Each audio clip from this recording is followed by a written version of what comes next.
ሰላም ጤና ይስጥልኝ ውድ የሐሰት ስፖርት አድማጮች በዛሬው ከስፖርት ማህደር ጥንቅራችን እንግሊዝ የእግዚአብሔርን እጅ ከ40 ዓመት በፊት በማራዶና ከአዜቲክ አየች። ዘንድሮም የእግዚአብሔርን ተአምርም ከ40 ዓመት በኋላ በድጋሚ ከአትላንታ ተመለከተች። ይህንን አሳዛኝ ክስተት ወደናንተ ውድ አድማጮቻችን የማቀርብላችኋል። አብራችሁ ቆዩ።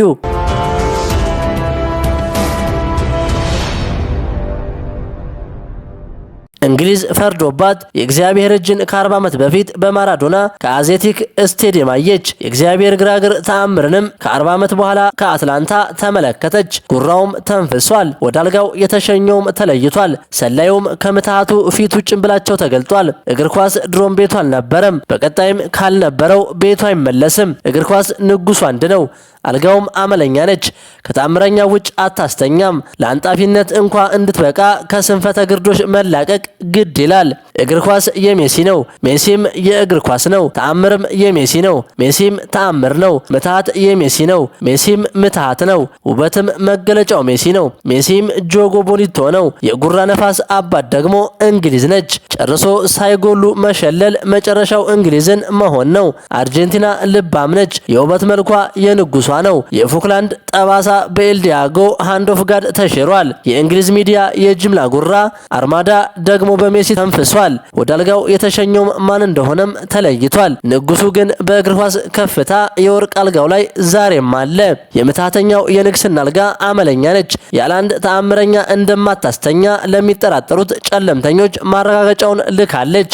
በደቦ ጅምላ ዘመቻ የንጉሱን አልጋ መጋራት እንደማይቻል በተነፈሰው የእንግሊዝ ጉራ ውስጥ ታይቷል። ሜሲን አብቅቶለታል ያልክለት እንዳበቃልክ ማረጋገጫውን ጁድ ቤሊንግሃም እዛው በጨዋታው መሃል ተመልክቷል። ይህ ከፍታ ተጽዕኖ ይህ እድሜም 39 ከተሻገረ በኋላ በታላቅ ብቃት ከሁሉ ልቆ መገኘት በዘመናዊ እግር ኳስ የሜሲና ሜሲ ብቻ ነው። ሜሲን የመሰለ ትህትናም አልነበረም፣ ነገም አይኖርም። ወደፊትም እንደው በቀላሉ መፈጠሩ ህልም ነው። እግር ኳስ በዝምታ ያከበረውን አክብሯል። አንዳች ሳይተነፍስ ከሜዳው በማያቋርጥ ምትሃት አንጸባርቋል። አርጀንቲና ንጉሷን ታከብራለች። በንጉሷ ተጽዕኖ ውስጥ ደምቃ ተከብራለች። ሪከርዶች ሜሲን ይከተላሉ። ቁጥሮች ይለዋወጣሉ።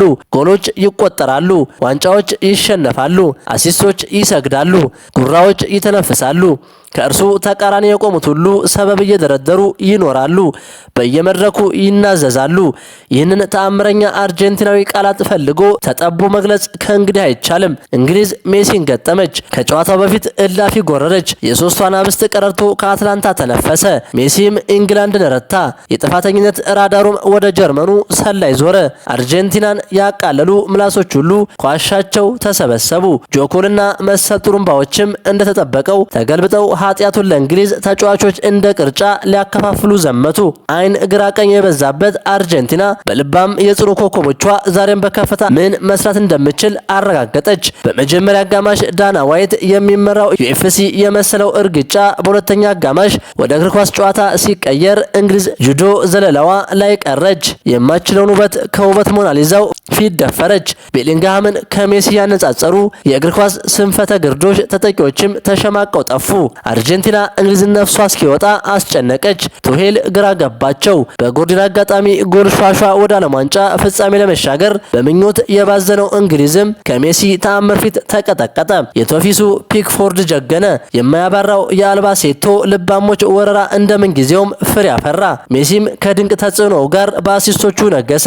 ሀገሩ አርጀንቲናን ተሸክሞ ለሶስተኛ ጊዜ ለዓለም ዋንጫ ፍጻሜ ደረሰ። እሱ ከሜዳው በኳስ በነጻነት ይዝናናል።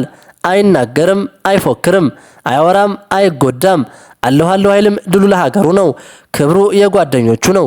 ደስታው እንባው የሜዳ ምትሃቱ የቢሊዮኖች የደስታ ምንጭ ነው። ራስ ወዳድነት በህይወት መዝገብ ቃላቱ አያውቀውም። ግራግሩ ግን ከሜዳው ይወራል። ለሚወዱት ደስታ ነው፣ ለሚጠሉት እርግማን ነው።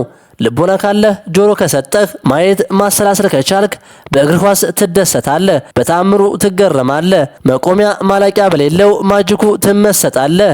በደቦ ዘመቻ ታላቅ መሆን እንደማይቻልም ትረዳለህ። አርጀንቲና በድጋሚ ለዓለም ዋንጫው ፍጻሜ ቀረበች። የተሰጠው ኮከቦች ላማሲያ አባቱን ይገጥማል። ተራራው ፈረንሳይን የገነደሰው ስፔን ከዓለም ሻምፒዮኖቹ የጽኑ ጀግኖች ፊት እሁድ ይዋደቃሉ። የዓለም ዋንጫውም የእግር ኳስ ውበቶቹን በፍጻሜው ይሞሸራል። የእንግሊዝ ጉራም ከሜሲ ፊት ተንፍሷል። ወደ አልጋውም የተሸኘውም ተለይቷል። እርሱ የአድናቆት ቃላቶች አይገልጹትም። ተአምሩም መቆሚያ ማለቂያ የለውም። ከሜዳው እስካለ ግን ወደድከውም ጠላኸውም ገና ይቀጥላል። ደግሞ አለው ለጤና ስትል መደሰት መዝናናት ከቻልክ እድለኛ ነህ። ንጉሱ አንድ ነው፣ ተግባሩ ምስክር ነው። ሜሲዝ ኢንፊኒቲ። እንግሊዝ ፈርዶባት የእግዚአብሔር እጅን ከ40 ዓመት በፊት በማራዶና ከአዜቲክ ስቴዲየም አየች። የእግዚአብሔር ግራግር ተአምርንም ደግሞ ከ40 ዓመት በኋላ ከአትላንታ ስቴዲየም ተመለከተች። የሶስቱ አናብስት ያዙ ልቀቁኝ የጉራ አርማዳም ከሜሲ ፊት ተንፍሷል። በታሪክ ታላቅ ከሚባሉት የዓለም ዋንጫ ፍልሚያዎች አንዱ በአትላንታ ስታዲየም ተከናውኗል። በአስደናቂ የሁለተኛ አጋማሽ ድራማ የታጀበው ጨዋታ የአልቢ ሴሌስቶቹን የፍጻሜ ጉዞ በማረጋገጥ ተጠናቋል። በአትላንታው መርሴዲስ ቤንዝ ስታዲየም የተሰበሰበው እልፍ አላፍ ስፖርተኛ ያስተናገደው ታላቅ ምሽት በታሪክ መዝገብ ላይ በደመቀ ቀለም የሚጻፍ ሆኖ አልፏል። የዓለም እግር ኳስ ታሪካዊ ባላንጣዎች እንግሊዝና አርጀንቲና ለፊፋ የዓለም ዋንጫ 2026 የፍጻሜ ትኬት ፍልሚያቸውን ሲጀምሩ በሜዳው ላይ የነበረው ውጥረትና መነቃቃት በሩቅ የሚሰማ ነበር። ሁለተኛው አጋማሽ ላይ እንግሊዞች ይበልጥ ተጭነው በመጫወት አንቶኒ ጎርደን በ55ኛው ደቂቃ ላይ እንግሊዝን መሪ ማድረግ ቢችልም አርጀንቲናዎች በአስደናቂ የመልሶ ማጥቃት ትግል ጨዋታውን ወደ ራሳቸው ማዞር ችለዋል። መጀመሪያ ኤንዞ ፈርናንዴዝ በ85ኛው ደቂቃ ላይ ግሩም ጎል አስቆጥሮ አርጀንቲናን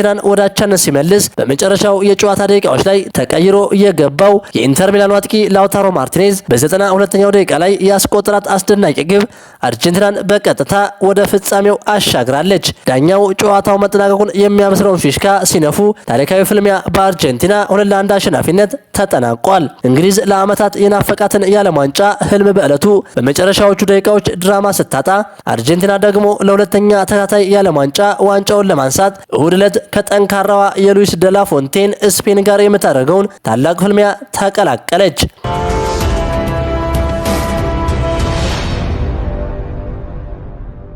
ክቡራን የሀሴት ስፖርት አድማጮች የዛሬው ከስፖርት ማህደር ጥንቅራችን ይህንን ይመስል ነበር። ሀሳባችሁን በኮሜንት አጋሩኝ። ለሌሎችም እንዲደርስ ሸር አድርጉት። ቸር ተመኘን፣ ቸር ይግጠመን።